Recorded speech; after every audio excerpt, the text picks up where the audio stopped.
I would like to be able to swing on poles and hanging ledges again.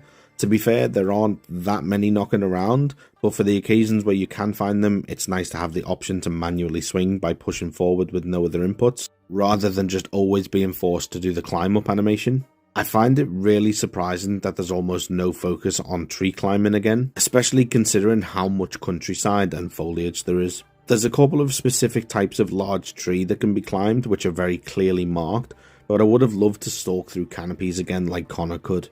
It definitely would have added to the Shinobi power fantasy. It would be a monumental task to go back and add Assassin's Creed 3 style tree climbing post-launch. I'd have to change how almost every tree works and add paths to them, and it would just be way too much work for them to do realistically. But they could maybe add grapple points onto some types of tree branches. Just one in every so many trees that allows us to climb up with the grappling hook and then hide on a branch to carry out reconnaissance, air assassinations, or throw kunai at unsuspecting enemies. It's also been way too long since we had horse parkour. Yep, horse parkour. You might not even remember this was a thing, but it was. Brotherhood allowed you to launch yourself from a horse into a pole flip, and then my favourite maneuver was jumping down onto your horse from a height. No other game since then has allowed us to do that, and at the very least I'd like to be able to jump back down to our horse. Just let me live out my Zorro fantasy.